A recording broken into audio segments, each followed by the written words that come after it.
উপস্থিত সাংবাদিক ভাই ও বন্ধুরা, দীর্ঘ 17 বছরে আপনারা দেখেছেন এই দেশে কিভাবে লুটপাট করা হয়েছে, কোন প্রক্রিয়াগুলোতে লুটপাট করা হয়েছে। একটা লুটেরা বাহিনী লুটপাটের একটা রোল মডেল ক্রিয়েট করেছিল দীর্ঘ 17 বছরে।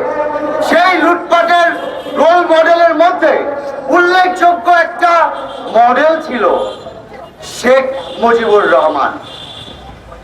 ৭১-এর পর বাংলাদেশের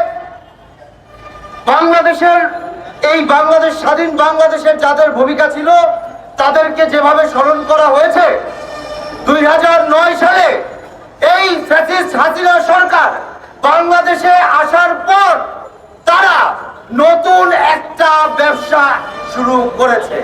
সেই ব্যবসাটা কি? শেখ মুজিবের মূর্তি ব্যবসা, শেখ মুজিবের গায়ের সেই কোটের ব্যবসা, শেখ মুজিবের ছবি দিয়ে তার ওই ব্যাচ বলে ব্যাচের ব্যবসা।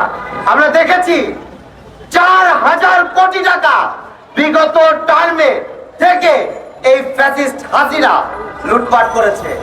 এই ৪,০০০ কোটি টাকা কি সকল মাধ্যম থেকে লুটপাট করেছে? না, করেনি। এই ৪,০০০ টাকা লুটপাট করেছে শেখ মুজিবের ভাস্কর্যের মধ্য দিয়ে। ৪,০০০ কোটি টাকা। আজকে আমাদের দেশের মানুষ দীর্ঘ ১৭ বছর ১০ টাকা কেজি চাল খেতে না পারার কারণে যখন কথা বলে তাদেরকে হামলা মামলা করে, গুম করে, হত্যা করে, গণহত্যার একটা ভয়ঙ্কর রূপ বাংলাদেশে বাস্তবায়ন করে। অথচ আমাদের পকেটের টাকা দিয়ে এই লুটেরা বাহিনী দীর্ঘ ১৭ বছর লুটপাট করেছে।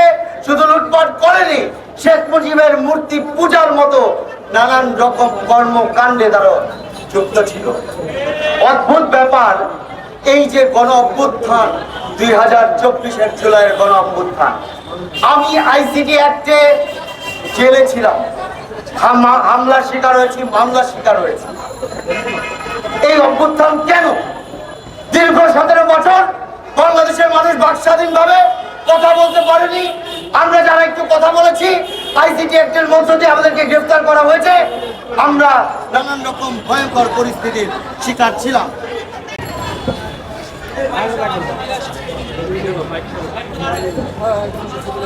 এখন কথা হচ্ছে গিয়ে এই যে হামলা মামলার মধ্য দিয়ে আমরা যে এসেছি, একটা গণ অভ্যুত্থানের মধ্য দিয়ে বাংলাদেশকে আমরা পেয়েছি নতুন রূপে, নতুন স্বাধীনতার ভাবে।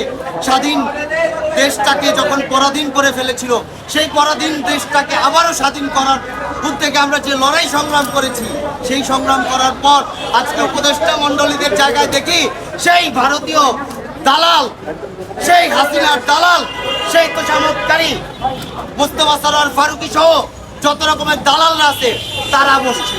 তাদের কাছে আমরা বিচার দিয়ে কি ফায়দা পাব? এই মুহূর্তে আমাদের একটাই দাবি, একটাই অঙ্গীকার, শেখ মুজিবের যে ব্যবসা দীর্ঘ ১৫ বছর হয়েছে এবং শেখ মুজিবের ব্যবসার মধ্য দিয়ে বাংলাদেশে যেভাবে অন্যান্য জাতীয় বীরদেরকে অবমূল্যায়ন করা হয়েছে, সেই অবমূল্যায়নের বিচার করতে হবে। শেখ মুজিবের ব্যবসা বন্ধ করতে হবে এবং জাতীয় বীরদেরকে নতুনভাবে সাধারণ মানুষের কাছে উত্থাপন করতে হবে। সবাই ভালো থাকবেন, সুস্থ থাকবেন, গণ অভ্যুত্থানের সাথে থাকবেন। আসসালামু আলাইকুম।